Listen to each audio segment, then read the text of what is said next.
Welcome to my channel country traveller. আজকে আমি আপনাদের জন্য সবচেয়ে সহজ এবং সবচেয়ে মজার পিৎজা রেসিপি নিয়ে এসেছি। চলুন দেখে নিই কীভাবে আমরা এই মজার পিৎজাটি ঘরে থাকা উপকরণ দিয়ে সহজে বানিয়ে ফেললাম। প্রথমেই হালকা কুসুম গরম পানি এবং চিনি দিয়ে আমরা ইস্টটাকে অ্যাক্টিভ হওয়ার জন্য 10 মিনিট ঢেকে রেখেছিলাম।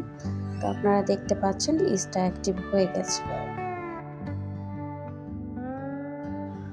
এবারে আমি এতে অল্প অল্প করে ময়দা মেশাবো। আপনারা দেখতে পাচ্ছেন খুব অল্প করে আমরা ময়দা মেশাচ্ছি।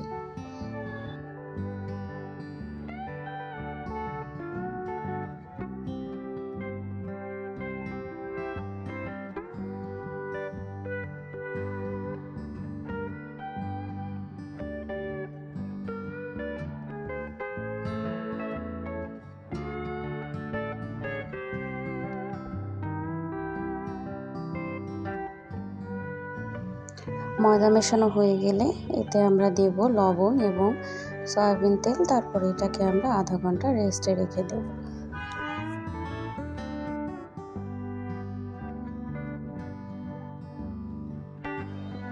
ময়দাটা রেস্টে রেখে এর ফাঁকে আমি পেঁয়াজ, সসেজ এবং চিকেন বল কেটে নিয়েছি। এগুলো আমার পিৎজার টপিং হিসেবে আমি এখন ব্যবহার করব। সেই জন্যই বললাম যে ঘরে থাকা কিছু উপকরণ দিয়ে আমি পিৎজাটা বানিয়েছি।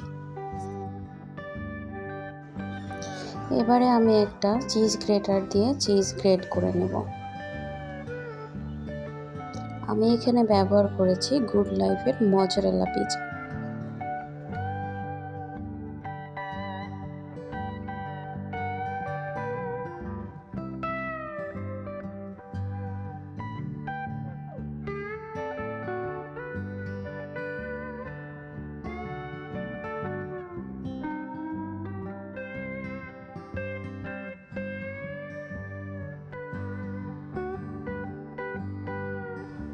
প্রায় অর্ধেকের বেশি চিজ আমি গ্রেট করে নিয়েছি।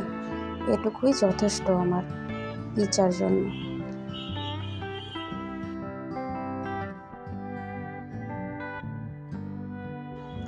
এবারে একটি ফ্রাই প্যানে সামান্য সরিষার তেল, রসুন কুচি এবং চিলি ফ্লেক্স, সস এবং চিনি দিয়ে আমি পিৎজা সস বানিয়ে নিচ্ছি। যেহেতু আমার ঘরে পিৎজা সস নেই, তাই আমি এইভাবেই পিৎজা সসটা বানিয়ে নিই। তো হয়ে গেছে আমার পিৎজা সস। এবারে আমি টপিংটা রেডি করব। আবারও একটি ফ্রাই প্যানে সানফ্লাওয়ার অয়েল নিয়ে সেখানে আমি টপিংগুলো ধীরে ধীরে দিয়ে দিব। প্রথমে আমি সসেজগুলোকে হালকা সটে করে নিব। এরপর সেটা তুলে রেখে এর মাঝে পেঁয়াজ এবং চিকেন মিট বল সাথে টেস্ট মেকার দিয়ে আমি একটা টপিং রেডি করে ফেলব।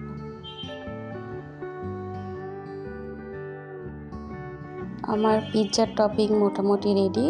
এবারে ডেকোরেশনের পালা। এদিকে আমার ডোটা ফুলে ফেঁপে অস্থির হয়ে গিয়েছে। এটাকে আমি এখন একটু মুথে নিব, স্মুথ করব, তারপরে আমি পিৎজাটা ডেকোরেশনে যাব।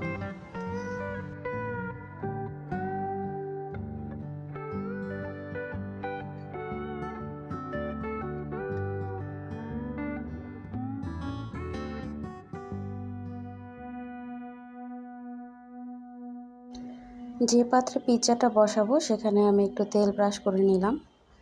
এরপরে আমি আস্তে আস্তে পিৎজার ডোটা এখানে বসিয়ে দেব। পিৎজার ডোটা আমি পাত্রে স্থাপন করে ফেলেছি। এবার একটা কাঁটা চামচ দিয়ে আমি ছোটো ছোটো ছিদ্র করে নিচ্ছি, কারণ আমি চাচ্ছি না যে পিৎজাটা ফুলে ফেঁপে অস্থির হয়ে যায়। এরপর আমি আমার বানানো পিৎজা সসটা এখানে স্প্রেড করে দিলাম আস্তে আস্তে।